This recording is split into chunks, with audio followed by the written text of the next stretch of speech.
The air over the red mountains came baked and bitter, and it stung the throat when a man breathed too deep. Robert Baratheon rode through that heat with his hammer across his back and the sun in his eyes, laughing at nothing. He laughed when his horse stumbled in the shale. He laughed when the wind drove grit against his cheeks. And he laughed when Eddard Stark reminded him quietly that there was no glory in striking a man weaker than the sun. The sound did not carry far in that thin, glaring country. It died under the pale face of a lonely tower standing high upon a ridge. He could have sent others.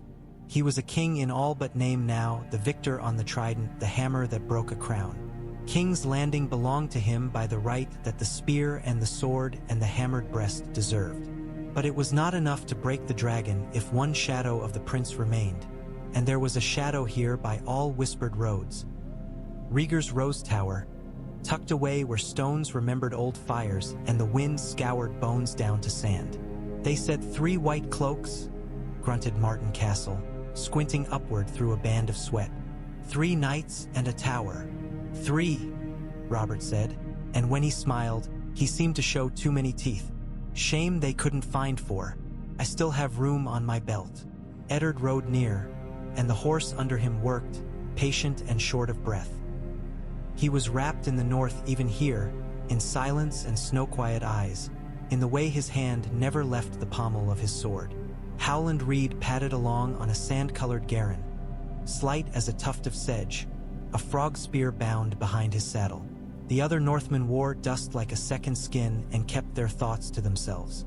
The tower held the rest. They dismounted when they reached the broken spurs of rock. The white of the building was not really white at all, but the pale of old bone after a long winter. Dry grasses hissed underfoot. There was no sound of water, only stones and wind. Eddard lifted his eyes, and there they were, in the shade of the tower, 3 men in white cloaks that moved faintly even in still air. Robert knew the one with the long pale sword before Eddard named him. There was no mistaking the ghost light of that blade or the way it seemed to drink the sun. The sword of the morning. Dane.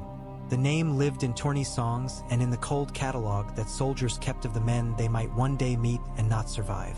Robert felt his blood answer with something like joy. "Arthur," Robert called, and he swung the hammer down to rest its head in the dust. "They told me you were a legend. I have had poor luck with legends lately. I should like better today." The man with the star-bright sword looked toward him, then toward Eddard, as if there were an order of things that politeness required and he meant to keep it even now. The others were the White Bull, Lord Commander Hightower, heavy and broad-shouldered even in age, and Oswell went of Harrenhal, a leaner shadow with a black bat crest worked into his white steel. None of them had the look of flight in them. They were the last of something, and they stood like men who had decided what that meant. "I looked for you on the trident," Eddard said, and his voice slid away under the wind. "The prince had other needs," Gerald Hightower said. His hair was pale as the tower stone, and his eyes were grayer than the north. "We kept faith where faith was owed." Robert tasted the grit on the air and tasted Rhaegar's name again as if it were metal. "You kept faith with a man who filled a tower with songs and secrets while the world burned," he said. "He is ashes and river mud now, and I am what stands. Yield, and I will bury you with honor." "Honor is not yours to give us," Dane said almost gently. "We swore to guard what the prince set us to guard." Robert's laugh was ugly and quick. "The prince set you to guard a bed," he said, "and the fruit of a bed that never should have been. You would spill good men for it still." Dane's eyes flicked over Robert's great shoulders and breadth and then back to Eddard. "We do not choose what we guard," he replied.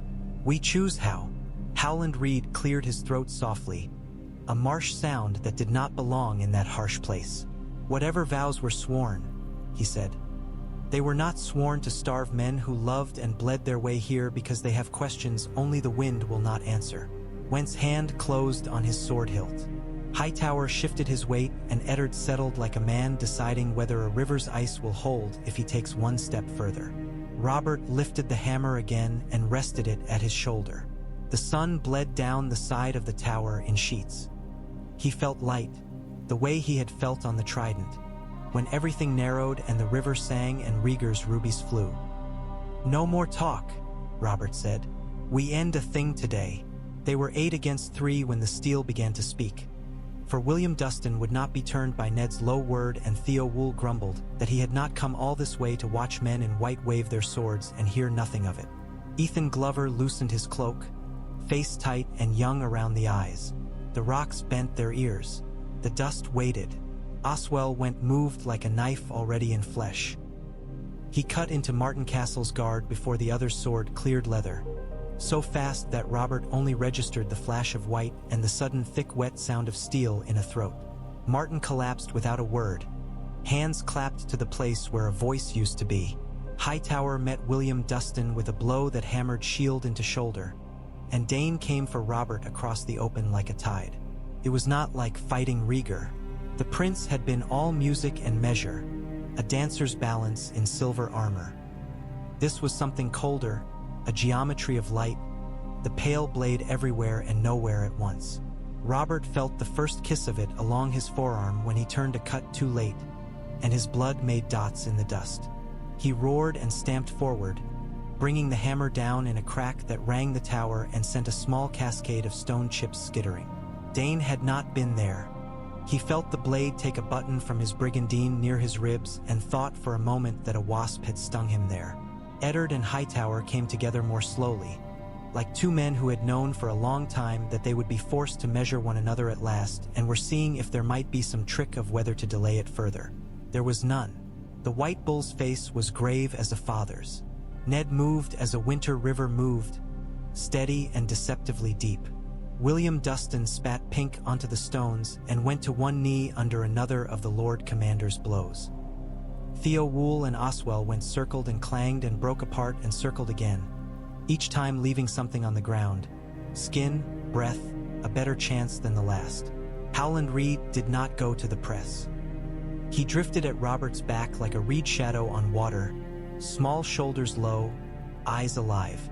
There was a twisting length of net about his waist that the Dornish heat had dried until it looked like old straw, and he had a handful of something in a leather bag that smelled faintly of his far swamps. When Dane slid past Robert's hammer like dawn slipping through an alley and nicked him along the knuckles so delicately it might have been a lord's kiss, Howland hissed like a kettle and shifted his feet on the loose stones as if feeling where they would betray a tall man first. "You are strong," Dane said without malice, breath easy. Robert's chest burned. The pale sword moved again, and he cut the head off Robert's shadow on the stones. "You were strong on the river." "And you?" Robert spat. "Were not there." "I had work," Dane answered, and in that word there was his measure of what a man might do and still be clean. Robert moved first. A lunge, a faint low, and then a backhand swing that had broken breastplates and collapsed shields and turned horse and rider into a single ruin. Dane stepped into it, as if he were drawn by some tenderness not yet named, and the hammer screamed past his shoulder so close that it took a strand of purple silk from the fringe of his cloak and tore it into the air. Dane's sword came down toward Robert's neck, easy and unhurried. Robert on instinct tucked his head like a bull and threw up the hammer's haft. Bright fire rang in his bones as the pale blade glanced along the dark wood. Splinters flew. Robert felt a familiar joy, a single clean note under all the madness, kill or die, yes. Ethan Glover's cry bled out thin and surprised. Went stepped over him with one leg and caught Theo Wool a hammering cut along the jaw. The mountain man swore and reeled. Hightower's blade beat Ned's guard wide and kissed him along the temple. Ned slipped back, breath a thin line, eyes stinging with blood. William Dustin tried to rise again and failed, and Hightower's second stroke was clean and kind, which was crueler than the first. Howland Reed moved then. Robert did not see him go. He was busy with the star and the sword, and the way Dane's face did not change even when the hammer whistled at his ribs. But he heard the faint hiss of air and the soft waft that meant a thing had been thrown. And then Dane's foot slid under him as if all at once the stones had decided on treachery. It was the net.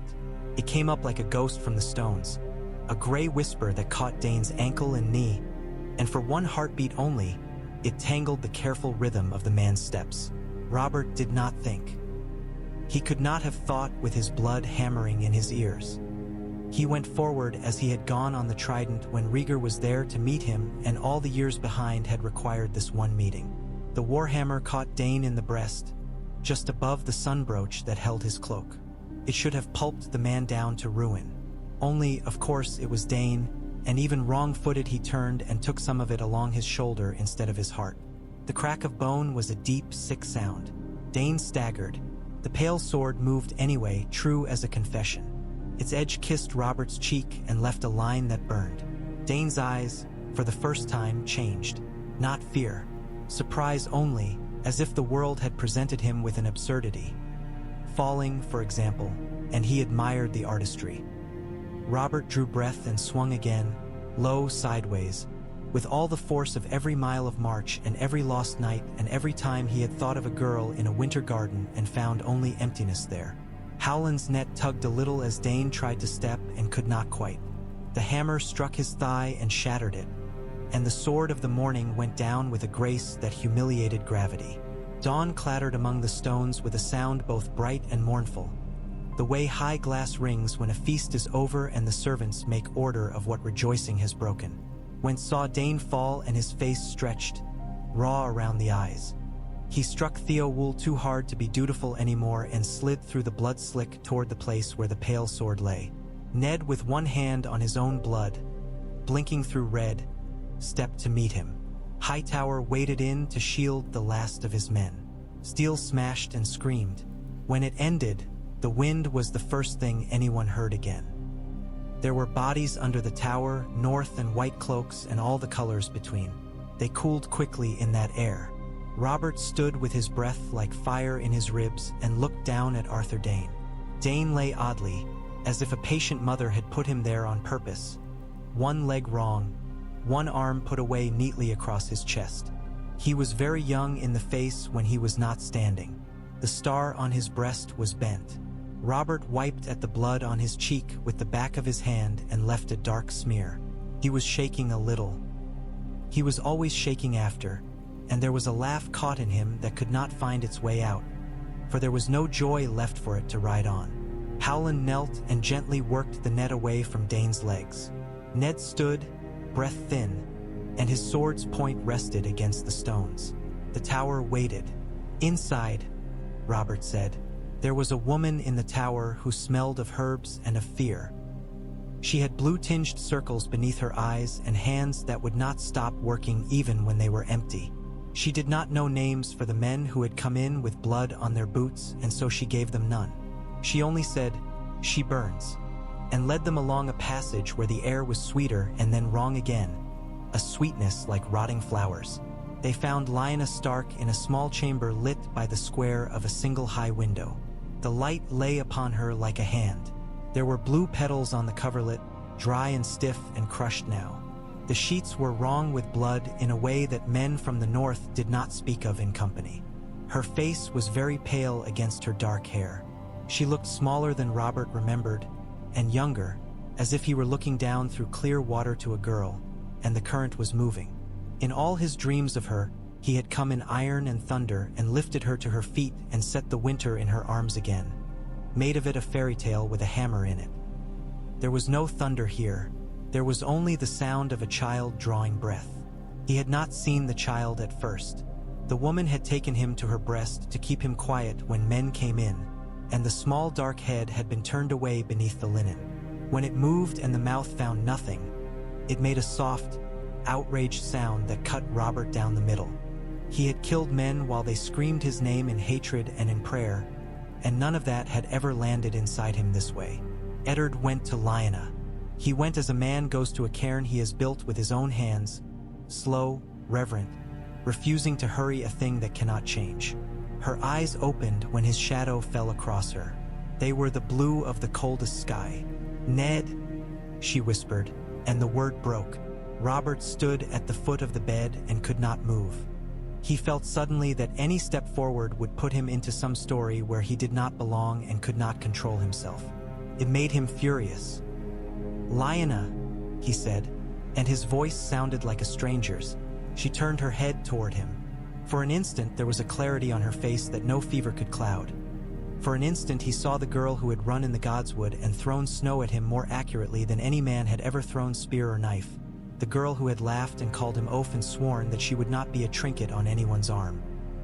He took a step and the herb woman hissed without meaning to, as if she had seen enough of swords and men to fear the weight of the air they carried. "No," Lyanna said, and she looked past Robert to Eddard again, and the smallness of the word in that room was terrible. "Ned." "I am here," he told her and took her hand. There was a smell of rosemary in the cloths at her wrists, and under it the metallic heat of the body that burns itself to ruin. "They will come," she said. "They will come for him." Her gaze slid to the child. The woman, Willa, she named herself when Eddard asked, her mouth set bravely, shifted and lowered him into Eddard's arms without a word. Ned looked down and his face did something Robert had never seen and did not know how to forgive or grudge. He had no right to that expression and every right, both. "Robert," Eddard said, and said nothing else. "There is a man that battle makes and a man that love makes in the secret places where no one is watching." They were at odds in Robert and did not know how to share one body. He went to the foot of the bed because he had nowhere else to go and put his big hands on the wooden frame. His knuckles whitened. He could shatter it. He had shattered better things than timber. He could break the child's neck now if he wished. It would be a mercy, he thought, a terrible lightning-swift mercy, the kind war sometimes demanded. It would end all fear. The Lannisters could not use what did not breathe. The Dornish would not whisper. The kingdom would sleep. Lyanna saw the thought pass through him or trusted that it would be there. She moved her lips. Eddard bent close to hear. He took in her whisper like a blade he meant to carry the rest of his life, carefully and point first. Robert could not make out the words, only the cadence of them, and the sudden tightness in Ned's face. His hand found the blanket beside her and crushed a blue petal there into dust. She was not talking to Robert. He wanted to rage. He wanted her to tell him that he was the thing still worth swearing by, hammer, heart, oath, and then to ask of him something he could give that would make all other things clean. Instead, the world narrowed around a child making small breaths and a woman leaving that world the way a candle leaves a room, quietly, while men go on arguing. "Ned," she said again when the silence stretched, and this time Robert heard the plea. Ned nodded once and set his jaw. The sigh left her. He did not understand then how much of a life could be spent nodding once and setting one's jaw. When she died, the light changed. It did nothing to the sun, which continued its indifferent business. It only altered some human measure of brightness in the room. The herb woman bowed her head and let her hands fall open as if to show that she had stolen nothing. Howland Reed was not there. He had taken himself outside the door at some point with the quiet of small men and of marsh winds, and Robert was grateful to be spared another pair of eyes. "Ned," Robert said. The name was a raw place in his mouth. "This must end here." "You mean the child," Eddard said without looking up from him. The baby had found Eddard's finger and was working at it with his mouth in a baffled fury that would become stubbornness when there were words for it. "Yes," Robert said, and he hated himself for the shape his voice took. "You saw what is made of dragon blood. The city, Elia, her little ones. Hers were slain in their mother's bed by men who laughed," Eddard answered, and the calm in him was colder than the room. "Do you want that song sung of you too?" The truth was that Robert did not know what song he wanted any longer. The ones he had imagined all ended in a garden where winter was gentler and a girl smiled. He could not find his way to that place by any road he knew. "There will be no peace if he lives," he said, and a part of him knew he was lying even as he said it, for the world did not care for the lives of babes. Men took what peace they could carry and called it law when they were tired of bleeding. Eddard lifted the child. He was dark-haired and gray-eyed, and it was only memory of rubies riding the river that made Robert think he could see any other color there. The Ravencaster in King's Landing would not have called dragon at the sight of him. He was as stark as winter. The decision did not happen in a grand blaze. It happened as the wind moved across the mountains, in small movements that a man felt only when he had been still a long time. Robert let go of the bed. The petal he had crushed clung to his palm like a stain. "What would you do?" he asked, and it was not a king's question. It was a drowning man's. "I will say he is mine," Eddard replied. The words were bare and heavy. "I will take him to Winterfell, and no one will gainsay me there. I will give him a name that is not the one men would whisper in the dark. I will keep him, and I will not speak of it until all the children in Lyanna's memory have grown old and had children of their own." Robert shut his eyes for a heartbeat and opened them again. "Your lady will hate you for it." "I know," Ned said, and looked down at the child in such a way that, even bleeding and stunned and half-mad with a grief that he had no time for, Robert envied him. There was a clean sorrow in the man that Robert could not touch.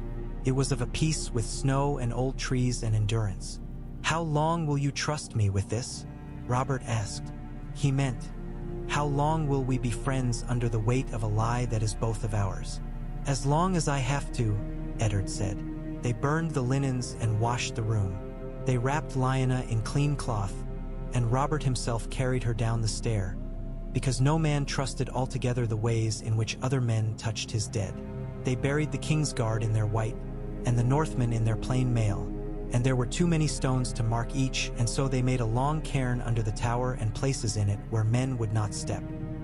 Eddard took the pale sword in both hands and turned it once in the light so it flashed like morning. He did not keep it. He stood for a long time looking south, to a house where the sword was a younger thing and its bearer a laughing boy. Robert watched him and said nothing. "Starfall," Ned said at last. "It belongs there. We must ride for Storm's End first," Robert told him. He could almost see his brother upon the wall in that moment, gaunt and silent and more stone than anything else. "And then for the city. The Lannisters have taken it for us, and I must count the cost of their help." Howland Reed nodded. He had cleaned the net and rolled it neatly, and his hands were as quiet as when he first came to the tower. When Robert's eyes met his, the little man did not look away. There was no triumph there, no apology. Only a series of facts arranged inside a man, in the pattern of a life. "Say nothing of this," Robert told the survivors. There were 3 of them now who could speak. "Say that the tower was empty. Say that the white cloaks were there and died as knights die. Say there was a fever and a woman you did not know, and that she died and we buried her. Say nothing else." His voice took on iron as he spoke, the metal that men lift willingly when it means they do not have to lift some heavier thing. He did not look back when they rode away. He did not trust himself to take a last sight of the window where blue light had once been. There was a new shadow that rode with him now, the weight of a cradle laid across a man's shoulders. King's Landing was a city newly scoured. It wore the stink of fire and fear and the sweet, sick smell of death. The gold in the Lannister cloaks shone well in ash. Tywin's men had done their business neatly, as was the way with men who had learned long ago that a clean killing bargains with the future. In the Red Keep, the sun came through high, bright windows as if nothing else were amiss. No one spoke of Elia without lowering their voice. No one spoke of her tiny son and daughter at all unless the doors were shut and a cup already poured. Robert sent for Tywin privately. He had meant to roar. He had meant to call the old man carrion and worse. Instead, he heard himself say, almost pleasantly, "I am told that you ended the war before I could plant my banners. I am obliged." Tywin's eyes were chips of something without a name. They had not yet learned how to look at Robert. "House Lannister keeps its oaths when it keeps its interests," the old lord said. "The city is yours, your grace. It remains to see whether it can be made to stay so. Your grace." The words went through Robert like wine and like poison. He swallowed both. That night, when the new-made king got drunk, it was not with joy. He sent fine blue roses to a place where no one would carry them, and he had not slept when dawn found him in a chair by a window whose view was of no god's wood. Eddard returned the pale sword to Starfall alone. It was a long ride. He did not send a raven first, and he did not ride in great state. A girl with eyes like amethysts met him in the courtyard and took the sword without a word. It was said that later she walked to the topmost tower of her house and the river took her, though the servants murmured that men who did not know the river's moods often told lies about its appetite. Eddard came away with shadow on his face and fewer words than before. They did not speak of the tower again for years. Robert wore a crown. He put a Lannister upon his wedding bed and then filled the holes that were left with hunting, feasts, and women, the way a man stops up a cracked hull with rags and swears the ship will hold. There was a boy growing in the north whom he thought of less often than he would have believed in the first weeks. For kings cannot spend themselves like water on one memory if they mean to do any justice at all. Yet when winter winds came down into the Crownlands, harsh and lonely, Robert sometimes woke with his mouth full of the smell of crushed petals and the ghosts of words he had never heard, and he drank until he could bury them again under laughter. The first time he saw the boy, truly and whole, years had folded like maps and the edges of them were worn. The Greyjoys had risen on their island, and Robert had gone out with fire and iron and come home with victory and the smell of salt in his beard. He was leaner then than the years would make him later, though wine had softened him and grief had taught him to take seconds at table, when once he would have gone with meat in one fist and laughter in the other and not thought of Triscuits and sauces. He rode north after the burning of the Seastone chair because something in him wanted a road where no Lannister walked and no red-haired queen watched.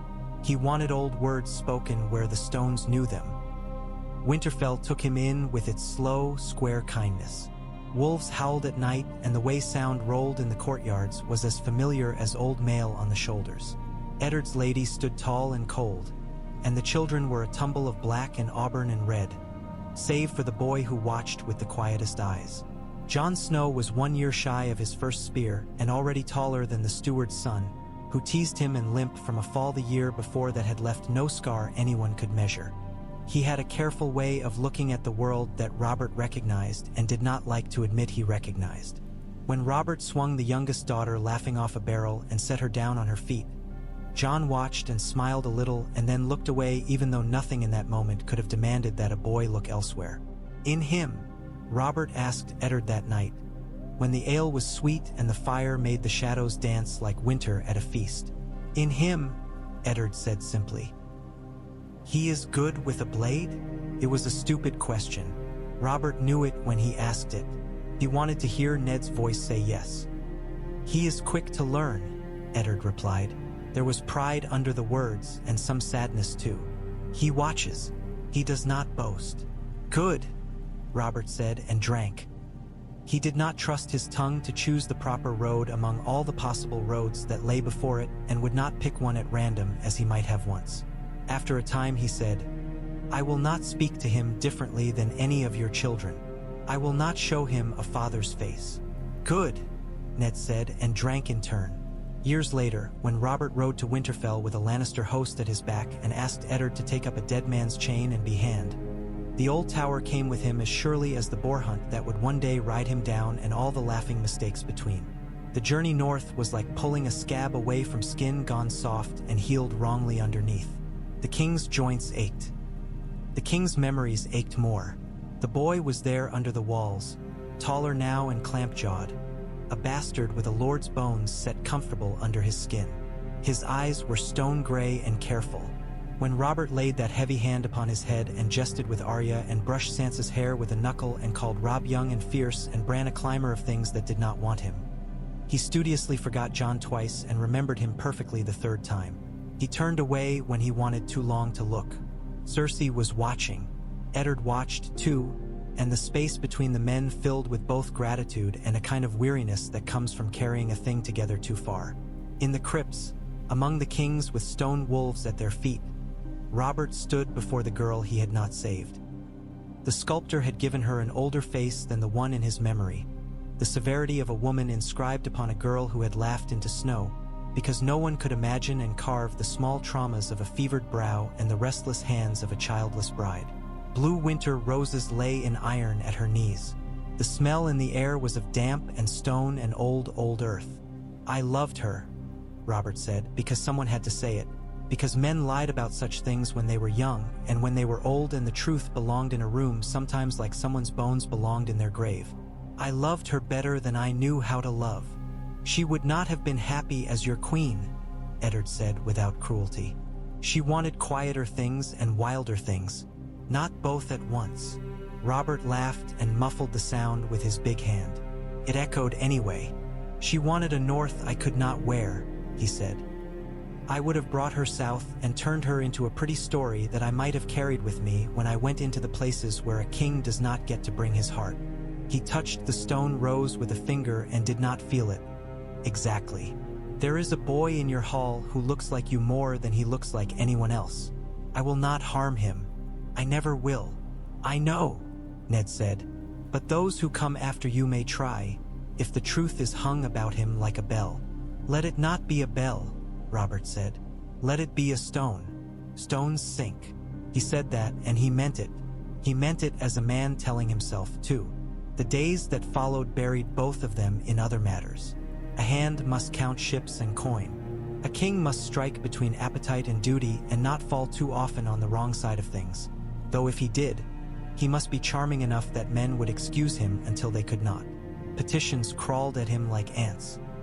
The Lannisters smiled like people whose teeth were a treasury. He was very good at making his people laugh. He was less good at ruling them. And yet, in quiet places, what had been decided in that tower reverberated. Varys limped through the halls with his spiders spilling out from his sleeves. He liked true names. He gathered them the way children gather bright stones. He came to Robert once with a voice all honey and said, "Sire, there is rumor of dragon seed salted in strange soil." And Robert looked at him with eyes that had forgotten how to pretend innocence and said, "There is rumor of fish with wings in the river too. Bring me one for my table and I shall humor myself." Varys smiled, and he knew more than was comfortable, and he let the rumor go like a moth cupped briefly in hands and then released back to the night to find a window that suited it.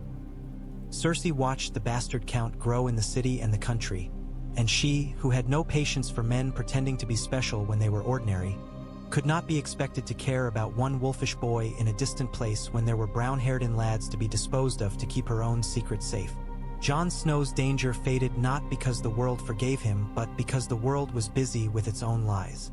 In Winterfell, snow returned as it always does. Jon grew taller. He put a sword in his hand the way some boys put a pen or a prayer. He learned from the dark in the woods and from his uncle who came with black in his clothes and cold in his eyes, and from a little girl who beat him with wooden sticks because she disliked being beaten by anyone and someone had to be the first to teach her the shape of losing. He watched. He did not boast. When the day came, he chose a road that men thought was made for broken boys and fools, because people prefer to believe that the places they will not walk belong to the lame and the simple. He walked it because the wall called to something in him that had always been standing on high places and feeling the distance between breath and sky. There are moments in a life that tumble a man toward his end. There was a hunt and a boar and wine and a queen with a mouth full of lemons and the slow unwinding of a lion's patience. None of it belonged to the tower, and all of it did. When Robert lay on a bed in a room that smelled of meat and medicine and listened to his own breath and thought of how people would tell the story wrong, he saw a girl's face and a baby's mouth and a northern lord who had saved him once by holding him still long enough to listen. He could not take back any of it. The gods are hard. He made Eddard swear to be his hand and to protect his children and to do king's justice after he was gone, because he wanted the world to be simpler than it was, and he wanted to be forgiven for betraying complexity, and he did not know another thing to do. He said their names as if names could conjure safety, as if words were stronger than blood and chance. He thought of a boy with a wolf at his shoulder and wished, for the first time since the tower, that he had been a man who could keep one secret because it was kind rather than because it was necessary. "Do you remember?" he asked, foggy and full of pain and a little foolish already with death. "What I did to the sword of the morning? You broke his leg," Eddard said softly. "Howland caught his ankle and you broke his leg. Then you broke his life. We all broke a thing there," Robert said, and a laugh shook him and hurt him. "We broke a story that might have been shined on a shield and sung in halls. We made something ugly that saved a child. I suppose that is a king's work. Ugly saving. It is a man's work," Eddard said, and Robert loved him then as he had loved him at 16 when the world had been a boar in the brush and two boys with good arms and good hearts had thought they could bring it down with nothing worse than bruises to show for it. He died as men do. All the sound of him in the halls went out. The laughter flew to places where it could still live. The Lannisters closed their hands. A letter left the city and then did not reach the place it was meant to reach. The great game swung and someone knocked it with their knee and it nearly fell off the table. The tower did not crumble. It stood in the sun, pale as old bone, while lizards warmed themselves upon its stones. People in Dorne who did not know its true name called it a dozen things, some pretty, some unkind. Travelers threw pebbles at its base sometimes and wished the way small southerners wish when they see a northern star. It remembered a girl who had died in heat and a child who had learned how to turn the world by breathing. And on quiet days, when the wind came from the sea and carried with it a tang of salt and distant storms, it spoke very softly in the voice of white steel ringing on a dark hammer, and if anyone had been there to listen closely, they might have thought it was laughing and crying at once. In the north, winter took hold at last. A boy became a man in a place where the sky is a lid and the land is a bowl of cold. He looked south sometimes and did not know why his heart troubled him. Far away, a queen with hair like sunlight put a hand upon a small ship's rail and stared at a shore she could not reach without ships she did not yet have. Ravens cut the air between. They did not always carry truth.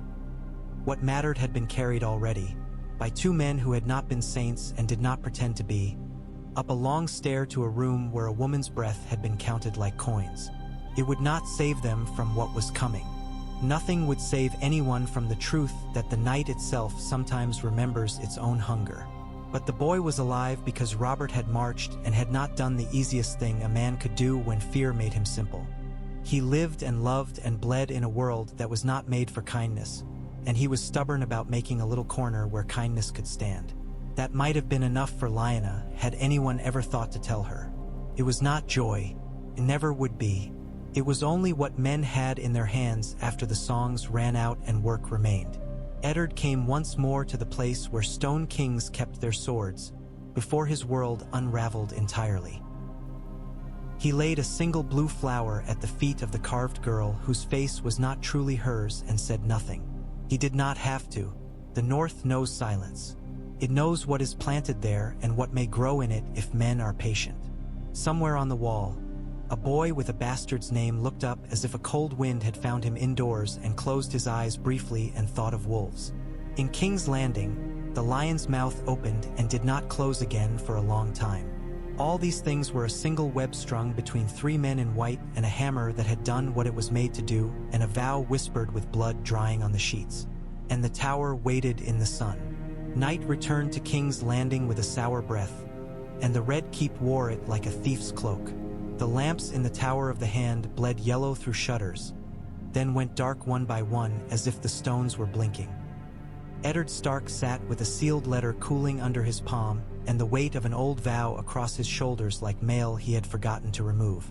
Robert's seal was a boar, freshly impressed, the wax still bearing the heat of a deathbed room. It should have been heavy enough to stop men. It would not be. A king's decree had often failed where a basket of grain, a purse of silver, or a well-placed knife would succeed. He knew that now with a clarity he had once refused. He drew breath as a soldier steadies himself before a river crossing, and rose. Renly came through a door that no one watched because no one believed a younger brother would ever use a servant's way. His green cloak swallowed the candlelight like a leaf the sun. He smelled faintly of expensive oils and something like crushed apple, and he moved people with the easy energy of a man who prefers attention to be the air he breathes. "You have decided," Renly said softly, as if they had been arguing only about wine with supper. "Yes," Eddard replied, "at dawn." A smile like a blade's shallow curve showed. "I will have my men at the King's Gate and at the Fisherman's Square," Renly said. "Loras can keep Maegor's Holdfast busy with admiration while we take his charge from her arms." "Not admiration," Ned said. "Steel. Too many men have died amid courtesies for me to be tender with such today."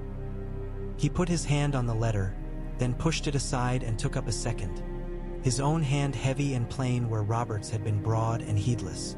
"Stannis is the king by law. By dawn, we put the queen's children in safe hands until he comes. We do not kill them." Renly's teeth flashed.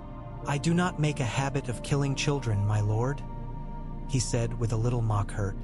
But we will not have time to explain to Baratheon in the throne room how law is written with quills and not with blades. Oak and iron must speak together. Baratheon will listen if I tell him the truth, Eddard said, and then heard the scorn of his own youth in the words and let them pass. Send for Lord Commander Selmy discreetly. If I can place him where he must watch without drawing his sword, the rest will keep their sheath. Ed out of shame if not from honor. And little finger? Renly's tone turned knowing in an instant, like a good hound catching a scent. He will want to stand where the greatest profit is. Put him where the risk outweighs it. Eddard rubbed his temple with 2 fingers, where a dull ache had lived since the throne room had nearly claimed him weeks ago. He had believed, then, that paper and decency could do a thing alone. He would not make the same mistake twice. Peter Baelish will be sent to the river gate with Tomard and 50 northern spears, he said. He is to hold there and keep it closed until I order it opened. No man with a Lannister clasp leaves the city. He will protest that his talents are wasted. Renly laughed quietly. He will protest to your face and send someone else to open it while you battle in the hall, he said. But I will send a Tyrell captain with him to make certain his thumbs do not forget which side of the scales is heavy. He leaned in a little. Lord Stark, one other thing. Take Sansa and Arya out of Maegor's tonight. Move them to the Tower of the Hand. If we misstep, the Queen takes what she can grasp and flees with it. I have already moved them, Eddard said, and Renly's eyebrows rose a fraction. Ugly saving, he added, no smile in his voice. I learned it late. Renly did not understand the words but liked the shape of them and nodded. He went out the way he had come, his cloak whispering secrets to the stone. Eddard called for Tom, for Fat Tom's kind eyes and bull patience, and for Harwin and 30 more who had carried Winterfell through a summer's worth of dirt and picket and southern insults. If you see the Hound, he told Tom, do not bar his path. He is too dangerous to fight indoors and too honorable to cut down a man not raising a blade to him. Let him ride out and drink. He will do us less harm in a wine sink than a hall. And the gold cloaks? Tom's beard bristled with distrust. Slint's boys will go whichever way the wind blows from the treasurer's purse. Let them be by the doors, Eddard said. Varys says they are coin on a table. We bring our own steel and make a pile high enough that Slint cannot reach the bottom. He knew the risk. Varys's whispers were always true enough to cut with and dull enough to be safe to touch. Pay the men of the watch what you can. Pay them twice if you must, but keep them out from under Peter's thumb.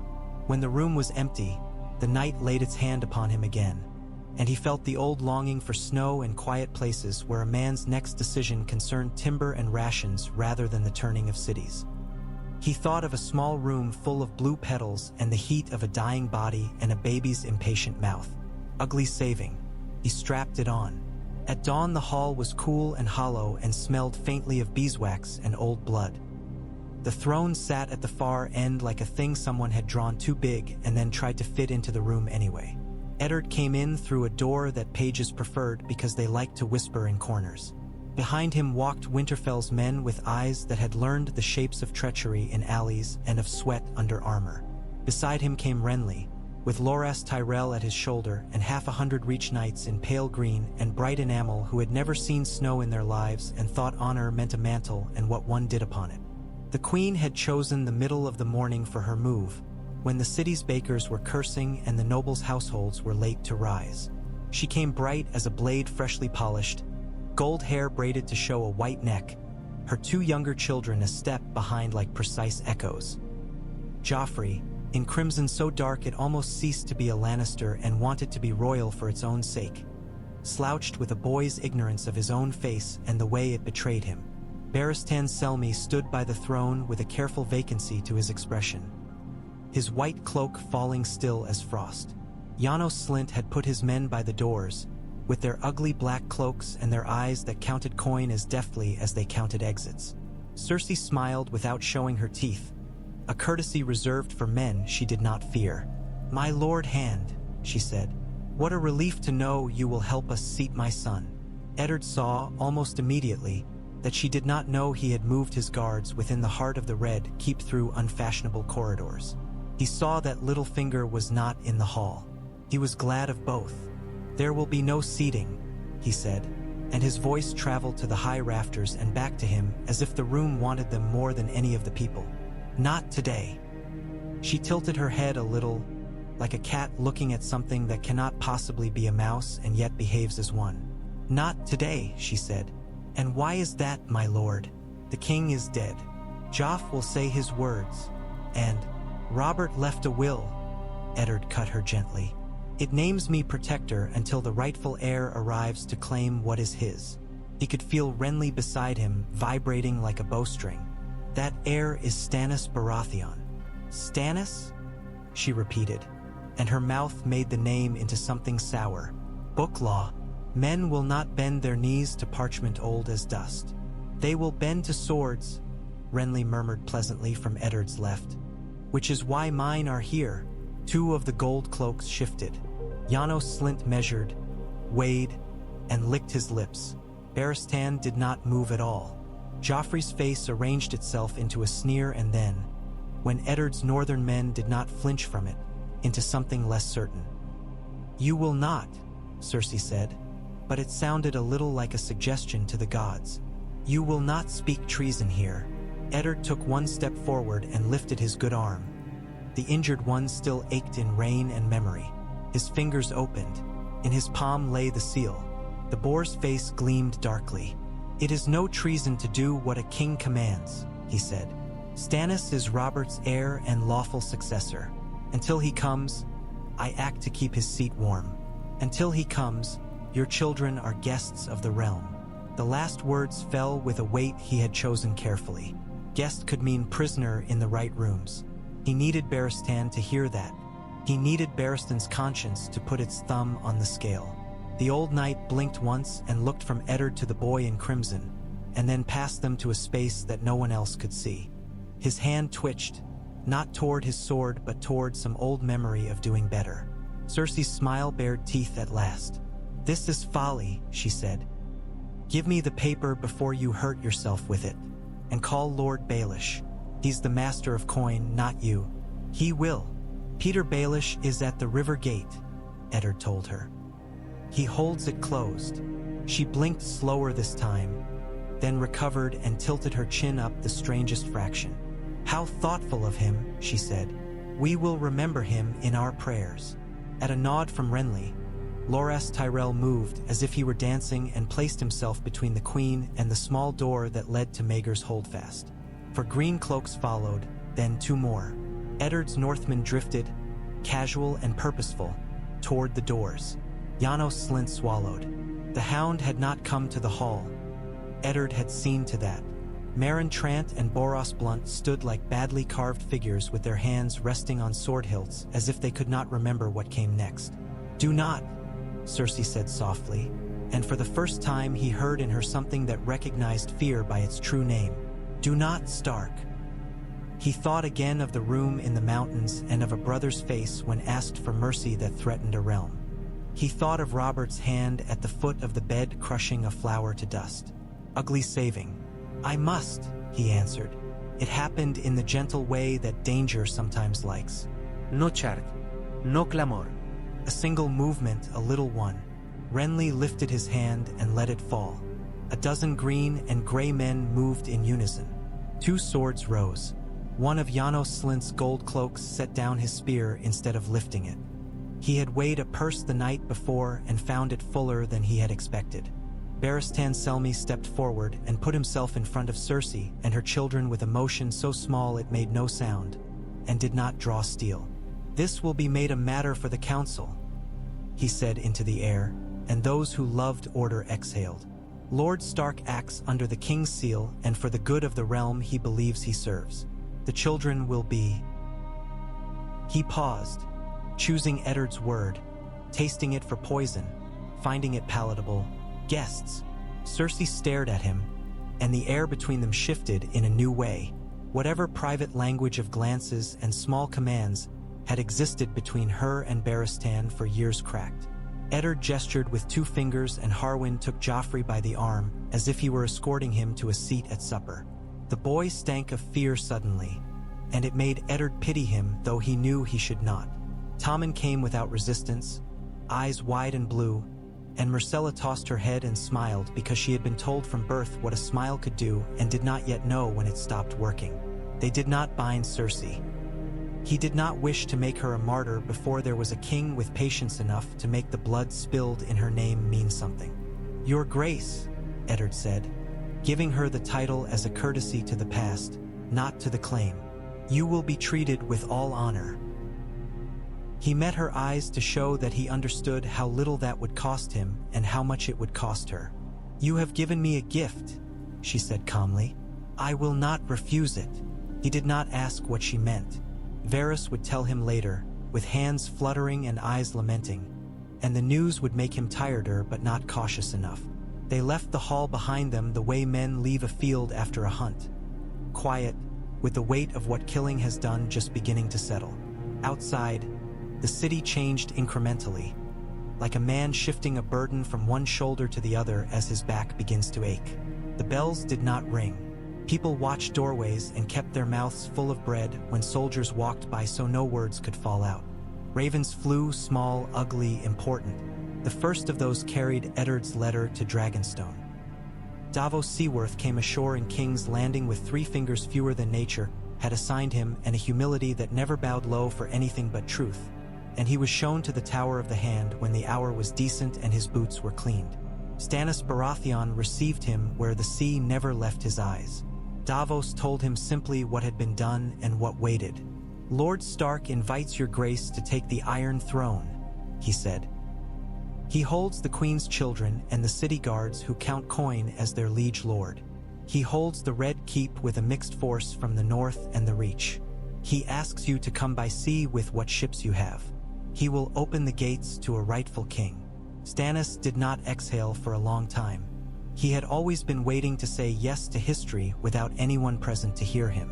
Now he did, and the sound he made was the softest thing in the room. "Under law," he said, "at last." Dragonstone lifted anchor with as much speed as a seat carved from old volcano rock can claim. Melisandre watched the sails leave and told the flames what she saw with a heart gladder than it had been since first she sensed an answer to all the dread stories in the night. "The king goes into the city," she whispered, and named him with all the names her god knows. Davos crossed himself in a way that did not involve fingers he did not have and kept his skepticism under a net of duty, the way Howland Reed might have appreciated if the 2 men had ever met. In the days before Stannis' sails showed on the horizon, events moved as they usually do in cities. Too fast for justice, too slow for the heart.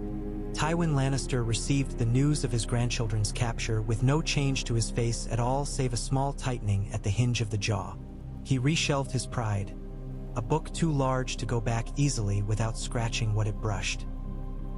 He wrote 1 letter to the council and 1 to Jaime, and set his armies to new roads. The new roads bent away from rashness and toward calculation. "We will not spill our blood while our blood sits in the hands of another man," he told Kevin.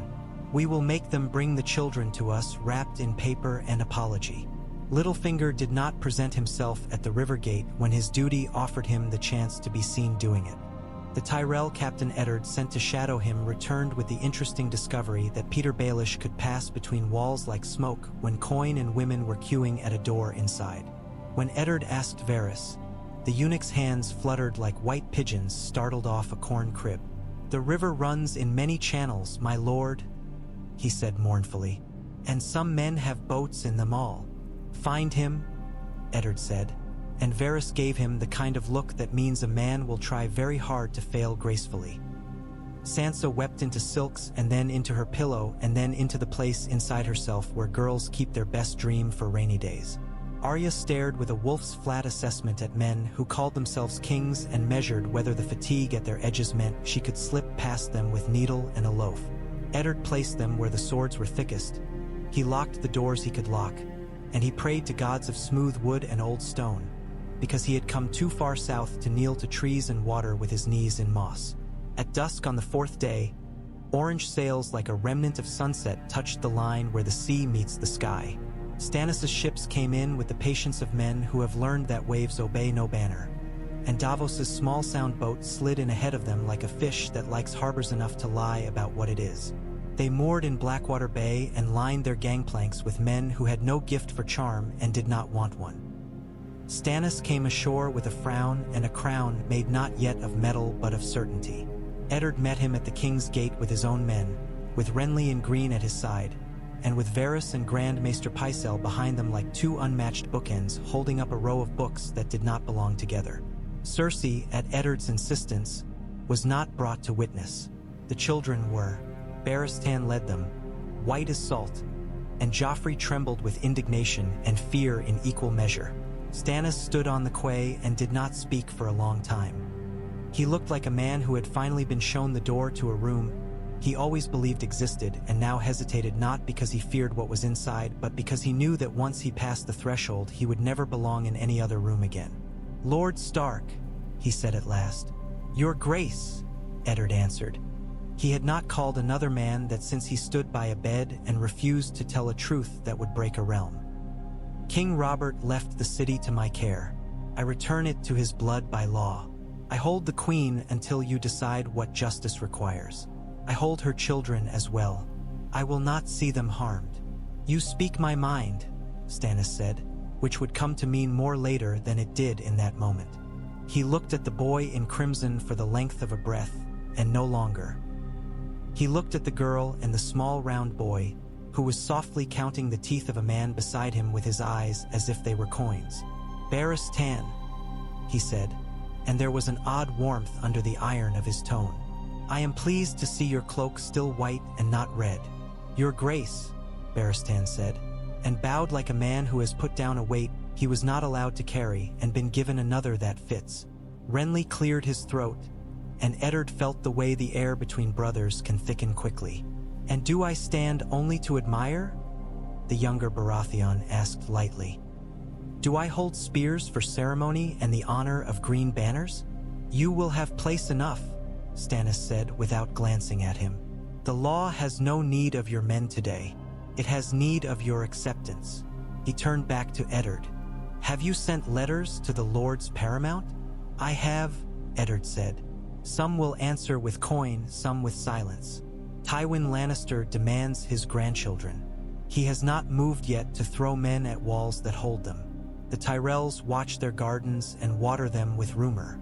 The Arryns are a hawk on a perch, proud and useless.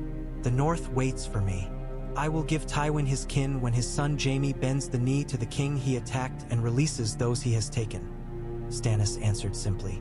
"If he will not," his mouth thinned. "The law has other arguments." Renly laughed once, no mirth in it. "The law had better have a fat purse or a long blade," he said. "Tywin speaks neither language lightly, and as for Jaime, he is—" "I know what he is," Stannis said, and the name Kingslayer moved like a ghost between them. "Baratheon, we will not spill children's blood while men who call themselves knights choose the corners they prefer. Lord Stark, I ask you for a moment in private." They walked along the quay and stopped where the water lipped at the stone. Davos stood a little apart, a shape that could have been a post in bad light and a saint in good. Stannis' face, relieved of witnesses, changed only in that Eddard saw the fatigue there, and for a single heartbeat the younger brother, who had always been the one to keep a line at siege or a sail at sea while another wore laurel. "You made me king," Stannis said. "I would like to say that I would have taken the city without you and held the children with such grace that bards would have been short of words. That would be a lie. I can smell lies. I have smelled them all my life. I thank you." "It was not grace," Eddard said. "It was necessity." Stannis looked down at the water. "Ugly saving," he said without irony, tasting the phrase as men taste new wine to see if it is sour. "We will do much of it, you and I." They did. Law came in like a tide and left its scum behind. The court discovered how many oaths could be untied and retied when a king changed while eyes were watching. Pycelle found his store of words like precedent and custom and sacred duty as useful as a tradesman finds thread. Joffrey was held in a suite with wide windows and a balcony. He learned that fear unspent turns to bile. He chose to spit it at servants and then at his mother when she came and sat in a chair by the window and stared very hard at a sky where birds moved according to rules she did not write. Myrcella learned to sew better. Tommen learned that some men prefer cats to boys and attached himself to Ser Pounce, who manifestly preferred Tommen. Cersei, in a quieter tower with better tapestries than she deserved because Eddard could not bring himself to be petty even when it might have helped, sharpened herself against her confinement and listened to footsteps. "Give me quill and paper," she said to the guard who watched her door with a Northman's face and a Southern man's boredom. "I mean to petition my lord the king." "The king takes petitions on even days after the noon bell," the guard said, not unkindly. "Send your words there." She smiled as if the door between them were made of something more delicate than oak. "Some words prefer darker places," she said. The raven she sent did not go to Casterly Rock.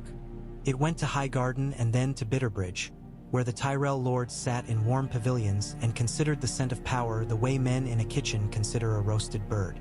Renly watched the letter go in Elt the way hunters feel when a quarry flushes itself and decides to make for the open instead of the woods.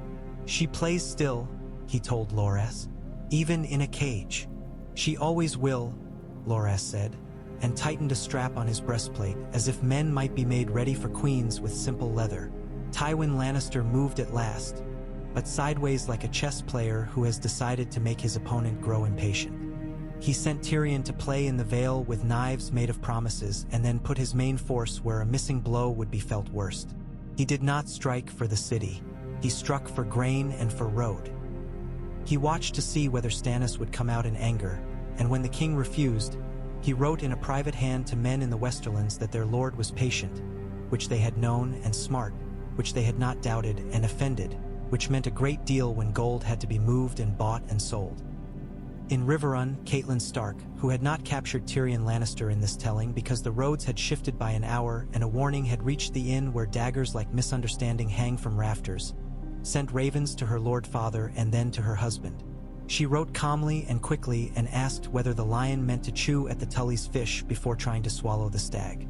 "We will not give them the river's banks," Hoster said through a labored voice that had watched too many summers roll away in his glass. "Send to the king.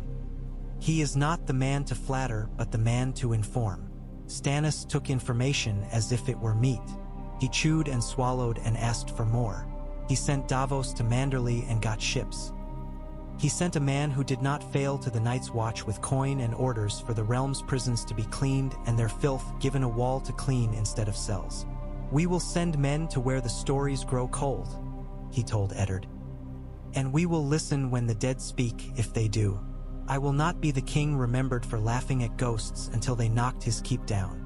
Eddard thought of Ben-Jen when he heard that, and his mouth tightened. He sent a longer letter with Davos's messenger than a hand would normally send on another man's errand, and it traveled north with winter on it like frost. Jon Snow read it under a night fort tower where the stones remembered kings taller than men and wept for reasons that made no sense to boys. He pressed the paper flat and then, because he had been taught carefulness, he burned it over a low flame until only gray ghosts drifted up and out of a narrow window. "Your father writes like a man who says little and expects you to hear the more in it," Jeor Mormont said, holding a cup of wine gently because his hands had begun to feel like branches. "He says the king will attend to our needs. That is a new thing and likely to be undone by the old ones. But I will take a king who looks north once a fortnight over a king who only looked down into a wine cup." Jon bowed his head in the shape of a boy who has learned the forms that keep men friendly even when they are tired. He had come to the wall because he needed a wall inside as much as a wall under his hand, and he had found there both and found also how little both could avail when snow came from the dark in silk-soft handfuls and left wolf prints in it and smothered poor fires. In the south, war crouched in corners like a cat, ready to spring or to lose interest and lick itself. Renly smiled and wore a rose and told lords truths they preferred to hear in the voice of a handsome young man with a future. Stannis scowled and counted, his mind full of ships and numbers and a god who had begun to speak in pictures that looked like victory. "We can end this with the law," he told Melisandre. She smiled because she knew law burnt like wood if one dried it properly. It did not end with law. It never does. It ended a part of itself with a shadow moving under a tense wall and a man's breath going out with a small surprised sound that made a witness puke into his hands and a king sitting down hard as if the floor had risen up under him to meet him in mockery of a throne. Renly's green banners fell the way summer falls, beautiful from a distance and miserable when one is in it. The Tyrells waited one night and a day and then walked like careful cats to the place where their claws would be of most use. They went to Casterly Rock. Cersei received them with something like glee and something like contempt and took in the roses to make a crown steadier on a head made of pride and necessity. When word came to King's Landing that Renly had been torn from the world by something men could not put in words without feeling foolish, Stannis did not rejoice. He stared at the sea. Melisandre's eyes filled with a light not of the room. Eddard felt the campfire smoke of the Red Mountains in his throat at last and did not ask what had been done in his king's name. Ugly saving, he thought. There is a line I cannot follow you across. We will not dishonor him, Stannis said, and to his credit and to Eddard's surprise, he insisted no songs be sung that made Renly's fall grander or grand. He insisted no bard make art of a murder he could not name properly. We will bury him where the men who loved him can find him, he said. And we will not make his people my enemies more than they must be by nature. It was too late to keep them from being enemies by politics. The Tyrells brought food and gold to a table where Cersei had already set knives. They made Joffrey a figure they could dress while the true bone of the city, coin and food and fear, sat under their hands.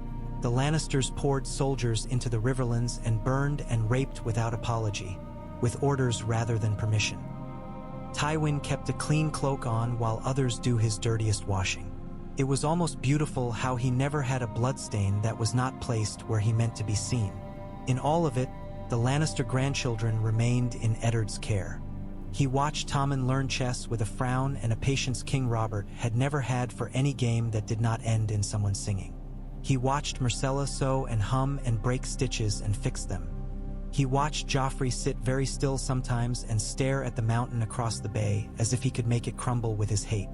Eddard spoke to them rarely in more than necessary words. He did not love them. He did not hate them. He kept them alive. It was work like splitting wood.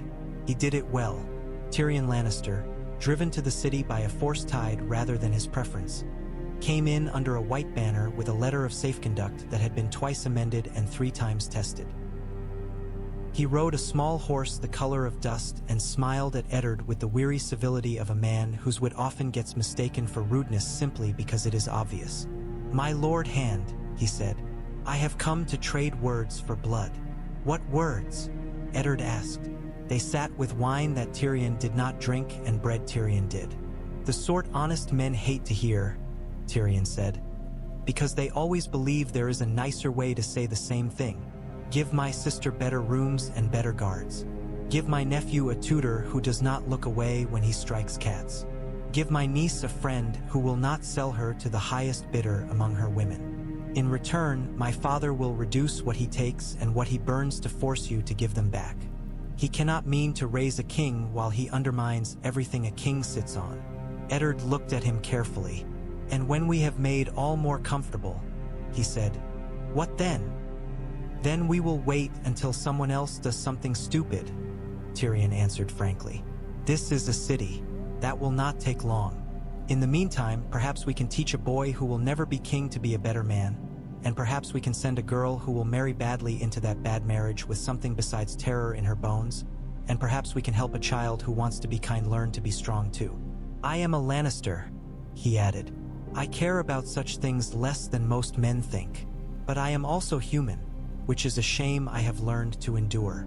Eddard agreed to more than he would have for most men and less than Tyrion had the wit to be surprised about. The dwarf left pleased and not entirely sure why he had wanted to be. Varys smiled in the dark and counted the ways that this new alignment of good intentions could be angled to serve the bad intentions he served. In the far east, Daenerys Targaryen's path unfurled toward heat and sorrow. No assassin with a cask of wine came to Vise Dothrak this time. A bird had flown late, and a discussion in a hot room had ended with the king's hand on a table and a single line spoken in a tone that was not loud and not forgiving. But the horse lords have their own ways of spoiling. Drogo took a wound for pride, and the wound took him. The witch did what witches do when men insist they heal what cannot be healed with the coin they put into it. The pyre burned. The eggs cracked. The world shifted around a girl who had learned to be obedient and kind and discovered in fire that the two do not always sit in the same boat. A white-bearded knight came to her with the last pieces of an old love for honor still glued to his heart and offered them. Barristan Selmy might have come in another telling. In this one, he did not. Daenerys looked west with dragons in her eyes and a hunger older than her father's madness and cleaner. She would go. Ships would be found. The small gods a woman prays to in lonely rooms took note. So did the large ones that do not have names. Jon Snow held a sword that had once been a boy's father's pride and had been remade for another boy's hand by a man who had no children living. He faced a thing in a room that once had laughter in it and killed it while it tried to explain with burning hands how love can twist a soul into a story no one would believe at court. He burned the remains because old stories had told him to. "You have a good head for old stories," Jeor Mormont told him, and gave him the sword for a future that would not thank him enough. Ravens went south with reports that scare good folk into pretending they never arrived. In the Tower of the Hand, Eddard put one such letter aside and picked it up again when the candle had burned half away and read it twice. He closed his eyes and saw blue flowers again. "You do not sleep," Stannis said one evening, his voice not unkind, standing in the doorway like a famine. "You think of bones." "I think of a boy who is a man now," Eddard said, "and of men in white and of king's words that are both iron and smoke." He rubbed the bridge of his nose. "I think of the north in winter." "We will manage the south," Stannis said. "You will manage the north." "Winter is not managed," Eddard said. "It is survived." Stannis's mouth did something that might have been a smile in better light. "The law is not managed either," he said. "But I have done well enough." They did well enough to keep the city full of food and the Riverlands from being a map of char that God can read by.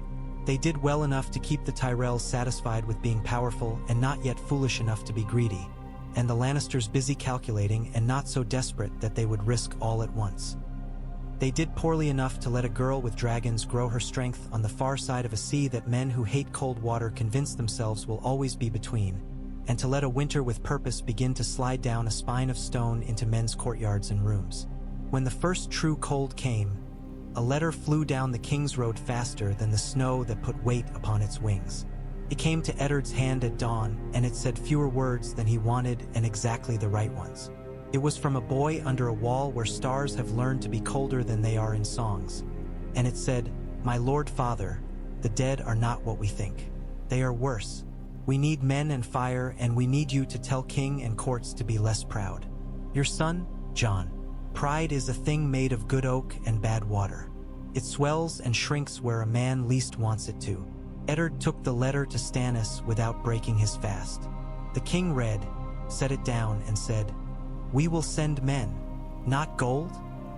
Eddard asked dryly. "Men," Stannis repeated, "and wood, and iron. Davos will sail with it. The north will gather from its farms and forges. I will send 300 knighthoods to be won by any man who holds the wall until the winter comes and goes. I cannot make men less proud. I can make them interested." "And you?" Eddard asked. "Will you be a king who looks north more often than he looks at his meals?" Stannis showed his teeth, not to be charming, but because he had remembered that such an expression sometimes makes men more comfortable. "I will be a king who remembers a promise under a different roof," he said. "And I will be a king who breaks with habit by listening. You told me once we put children where a king could not immediately cut their heads off and call it justice. It was an ugly saving. This will be uglier. We will send south for fewer fools and north for more wood. That is as close to wisdom as I can come on short notice." Eddard thought then of the woman in the tower with her herbs and of the way Howland Reed had thrown his net and not apologized later for having been small and cunning where taller men had preferred to be brave. He thought of Robert laughing with blood on his cheek and rue in his belly, and of the way the hammer had looked too heavy until it was in his hands. Ugly saving had become a garment that fit and chafed both at once. He sent a letter to Winterfell that night. It spoke of firewood and grain and wool and of the watch's need. It told Robb that being a lord is not what the singers think, and that saying no to men one wishes to please is often the most loyal thing one can do. It told Catelyn he wished for birch bark under his feet and a snowflake on his tongue, though his mouth had forgotten the taste. And it did not tell her that he had begun to dream more often of a boy's face by firelight, gray eyes careful and patient. It did not name Jon. It did not have to. On Dragonstone, Melisandre watched a flame and spoke to it as if it were a lover. It told her nothing a woman who listened to herself could not have told. She smiled anyway. She saw in the fire how a man in black would face a man in antlers, and how the horns would fall away not because the man who wore them was weak, but because winter always takes such ornaments from the heads of proud animals. She thought that meant one thing and it meant another. The gods are fond of that trick. In the Seven Kingdoms, people who had believed the worst thing they would have to worry about this winter was their neighbor's pig grew less confident. The wind learned a new word. It began to say it at odd hours, in the corners of rooms, under doors, at the bedside. The word was names. Names of men the wind had known and of men it had not yet but would before long. On a night when the sky over King's Landing was as clear as spilled wine, Eddard Stark walked out onto a parapet and leaned his hands on warm stone that had not been warm until that afternoon. He listened to the city breathe the way a sleeping animal breathes when it has not yet sensed the trap closing. He thought of Robert upon a quay and the ugly grace of a king learning to say thanks like a prayer instead of a boast. He thought of Lyanna's hand and the roughness of blue petals under a palm slick with sweat. He thought of a child drawing breath. He thought of a boy at a wall drawing a sword. He did not think, for once, of how songs end. He thought of how men stand. He stayed until the stars began to go out one by one. Not because they had grown tired, but because another light was finding them rude. Behind him, in the corridor, a candle guttered, righted itself, and burned steady. The tower in Dorne remained, one window square and implacable, one room imagined correctly only by those who had spent nights in rooms where people leave or are left. Lizards lay upon it in the day and warmed their bellies and thought slow thoughts about how sun is a god that never asks you for prayers and gives you warmth anyway. At night the tower held light in its throat and then let it go, and sometimes, though no man would be fool enough to swear it, the wind there laughed quietly, as if telling a child a story not quite old enough to be a tradition.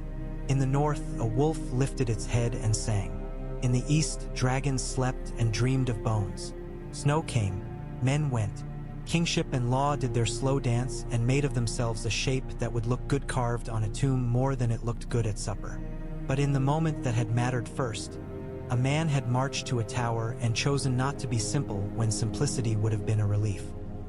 Everything after was work, and it was done as well as men could do it. Not to make a song, but to make a winter where people might wake in the morning and find that their breath still made fog in the air, and that the fire could be coaxed back to life with care and patience and a piece of broken chair. That did for now.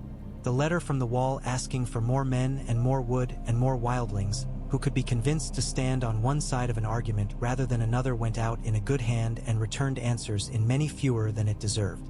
Still they came. Men with little to lose and less to keep, boys without fathers and fathers without boys, criminals with new names they had not yet learned to answer to. Lord Commander Mormont set them in rows and told his stewpot to work as if it were magic. It was. When a dozen wights came out of the wood one night like a secret leaked, the first rank broke and the second held and the third learned to laugh afterward because they were so frightened they were ashamed. Jon Snow stood in the fourth and watched the way fear moves down a line and how men choose whether to move with it, and he dug his heels in and did not, because that is what he had always done when life tried to make him a current and he preferred to be a bank. He wrote his father again and said less and more. He told him about a man in black who had fallen in love with the winter sky because it gave him something to pretend was his when everyone else seemed to have a claim better founded. He told him about a giant's bones that had been found in a place where someone had once painted flowers on a wall that had long since learned to prefer frost. He did not tell him about a girl with hair the color of old blood, because he did not yet know her. He did not tell him about a sword he would break and a life he would save by breaking it, because that too had not happened. He told him instead about the quiet between men on a wall and how sometimes quiet is a gift and sometimes it is a wound. Caitlin read a letter not meant for her and then put it away carefully and made tea because hands that have lost power prefer to do small things that succeed. Rob put on a winter's mantle and looked south less than his age would have made another boy look, because he had learned that the north is a place where people look to their own first without apology. Theon Greyjoy laughed and flirted and hunted and had a face that made older women pity him and younger women dream about him, and nearly everyone forget that he was counting some other man's ships. He counted wrong. He always would.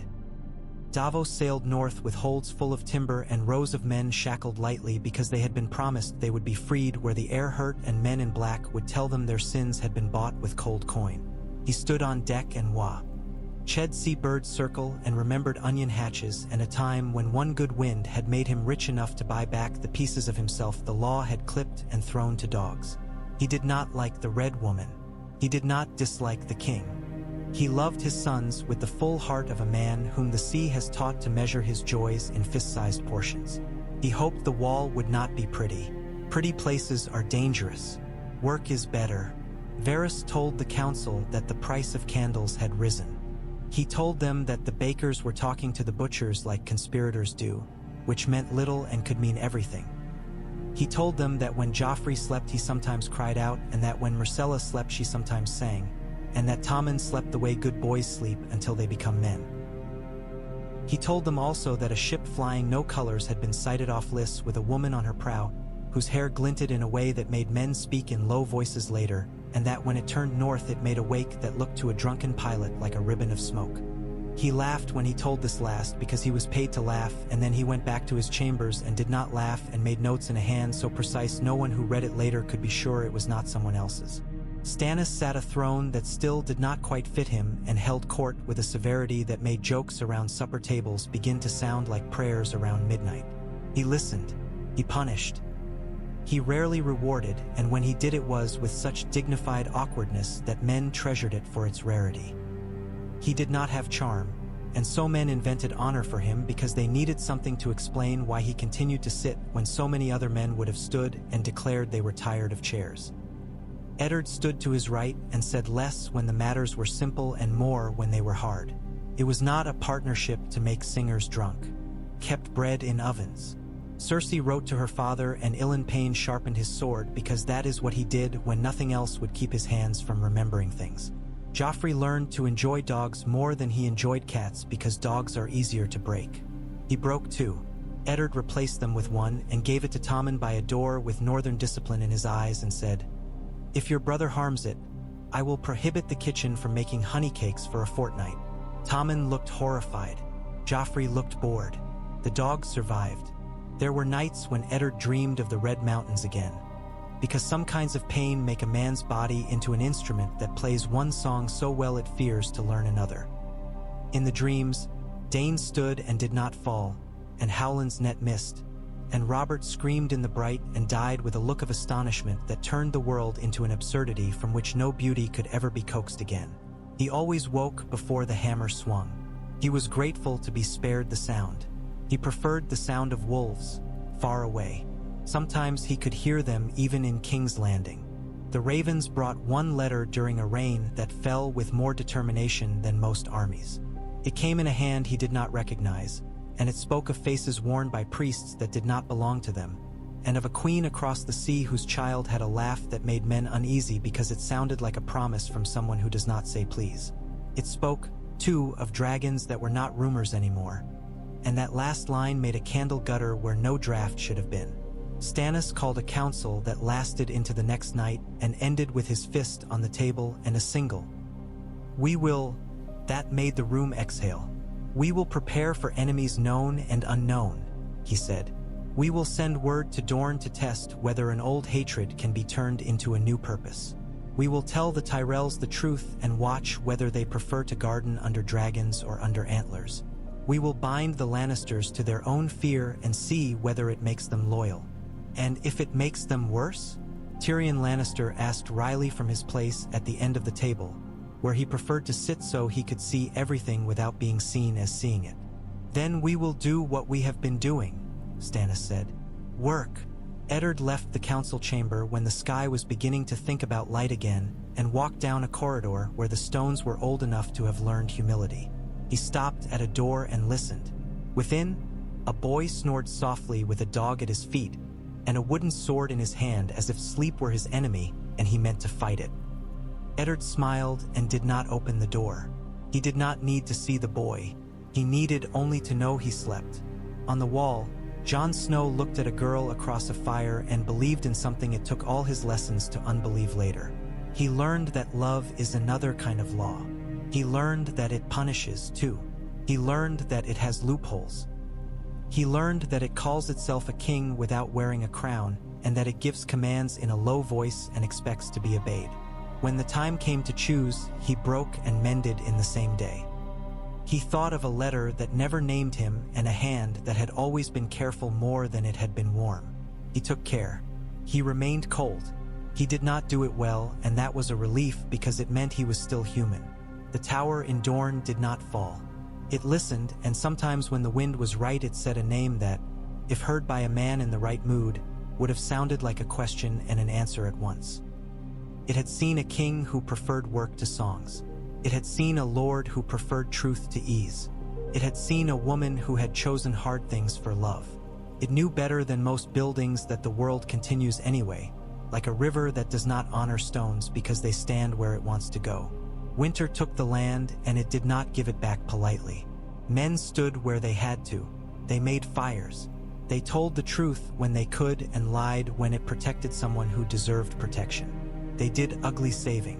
Perhaps it would be enough. Perhaps not. But if the night came down at last with its full weight and asked what had been done with the time before it, there would be hands enough to hold up small lights in answer. There would be names to speak. There would be a boy upon a wall with a sword that had saved a man's life once and would again, and another boy in a city who was not a king learning, despite the best efforts of his blood, to be gentle with a dog, and a girl across the sea with fire between her ribs and a purpose that no man could put entirely out.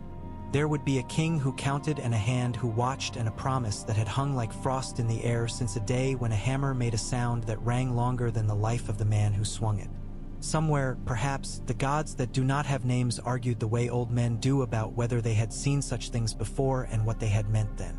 Somewhere else, a lizard on a tower warmed its belly and thought no such thing and did not need to.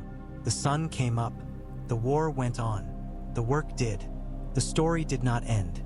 It altered its pace, which is what stories do when men refuse to die at the places where other men find it convenient that they should.